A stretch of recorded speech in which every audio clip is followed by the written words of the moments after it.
Maka, who is an internationally acclaimed environmentalist and an expert and conservationist. Dr. Maka is the Chief Executive of Director of Cheetah Conservation Fund. Many of you may not know Cheetah Harimacadka. Dr. Maka started early in her career by working with cheetahs at Wildlife Safari, a park in the United States. She later moved to and traveled to Namibia to conduct research on cheetahs and established the center in Namibia itself. And today it's probably the largest center of its type in the world. She heads the CCF, a world-class research institution. She has received a lot of honors, awards, and citations in her long career. If I want to read it, it will probably take about 15 minutes, the honors and the citations she has already received. While the main event is on her lecture, I just want to thank for the benefit of our host guests from the United States.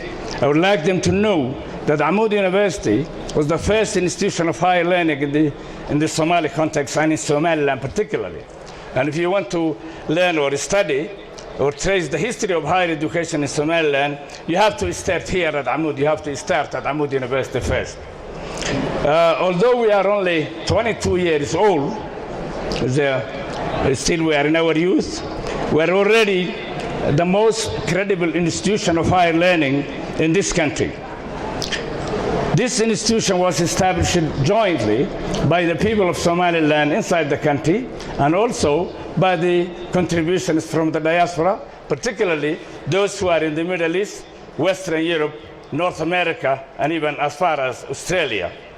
One of the chief proponents of the university, who was our agent or representative in the United Arab Emirates, is Bashir Gold, who is very familiar with you and who you have met before you have left Washington, who is also the representative of Somaliland in that area. Now, of course, we have a long way to go in order to become globally competitive. But we are already competitive, certainly competitive, in the greater Horn of Africa. And that's by no means an easy achievement, considering the immensely complicating and challenging circumstances in the Horn of Africa, particularly in the Somali context. While this event is, of course, primarily for hosting our talk longer, because we have a very, very important guest today. I have the great honor to introduce our speaker today, Dr. Luria Maka, Executive Director of CCF. Dr. Maka, welcome, please. waan idinku soo dhaweynaynaa haddii aad nagu soo booqataan xaruntayada Namiimiya. waxaan si rajaynayaa inaan Somaliland ka hirgelino xarun cilmi baariseed oo ballaaran oo u gaar ah Harimacadka. mustaqbalka Harimacadka waxa uu ku jiraa gacanteena. mustaqbalka duniduna waxa ay ku jirtaa gacanteena. xayawaanka Harimacadkuna waxa uu muhiim u yahay badqabka nolosheena iyo nolosha deegaankeena. In our ecosystem of forest protection. And then from this it stops charcoal, and charcoal has taken a lot of the trees. What this does is take the bush instead of the big trees. So since I've worked with cheetahs for such a long time, I've written several books, but just last year came out with a definitive book on anything you'd like to know about the cheetah, and it's called Cheetahs, Biology and Conservation. It's a 40-chapter book, and I would love it if we could try to get a couple copies of the books for your library here. And it is the current knowledge that we know of the cheetah today. I want to also say that we welcome interns and volunteers. We also have an intern and volunteer program here in Somaliland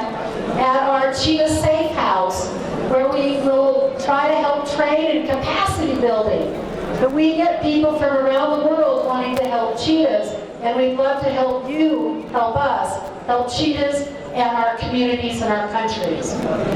So we'd welcome you to visit us in Namibia, but we're hoping to develop a wonderful sanctuary and research and education center here in Somaliland for you and your families and for other people around the world to come and see. This is my team in Namibia. I have a staff of about 150 people, and we're all working together to help the communities live with cheetahs. We're integrated through conservation, research, and that of education and sustainability. And the future of the cheetah is up to us, but the future of the earth is up to us. So every animal that comes out of that link in our 6th global extinction, we will eventually be weakened by that link. So although it is a cheetah, it is a very important animal and plays a very important part in our ecosystems. So thank you for having me. If you want to know more about what we do, please go to our website, which is cheetah.org. And I want to thank you very much for having me.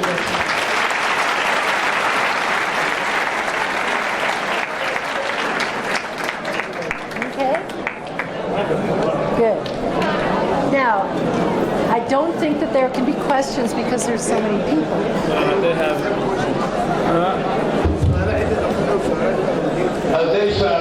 I think, this time coincides with our examination period, Yes. so some students may have some examinations in the evening.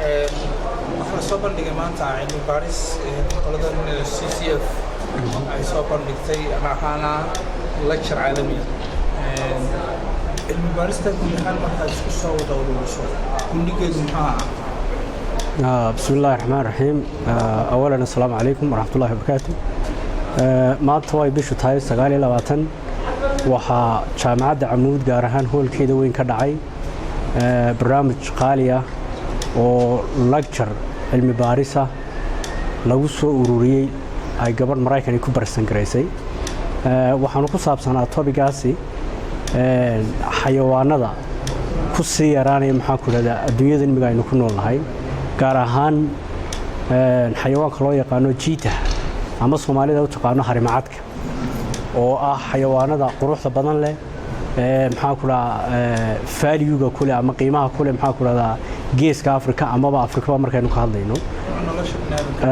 ama nolosha bini'aadamka sidoo kale deegaankana muhiimad gaar ah u leh xayawaanadaas oo ay aad tiradooda imiga u sii yaraanayso ayaa qoladan maanta waxay research ka sameysay oo cilmi baaris dheer ay ku sameysay sida xayawaanka loo keergarayn karo sidoo kale bini'aadmigana maxaa ku dhada loogu abuuri karo inuu la noolaan karo sidoo kale xoolo dhaqatadana looga dhigi karo inuu yahay maxaa ku dhada saaxiibkooda aanu ahayn cadawgooga marka cilmi baaristaasi waxay xooga saaraysay sida loo yareyn lahaa harimacadka la dhoofinayo ama la dilayo ama waxyeelada loo geysanayo in la yareeyo dadkana lagu tababaro inuu yahay maxaa ku dhada ehelkooga oo aanay cadow ka dhigan isla markaana uu qiimo u leeyahay deegaanka iyo ummadaba kulli inahaas buu taabanayay maxaa ku dhada cilmi baaristoodu annaga kuleedahaana micno gaar u noo sameynayay maadaama kulliba aanu ka shaqaynaynay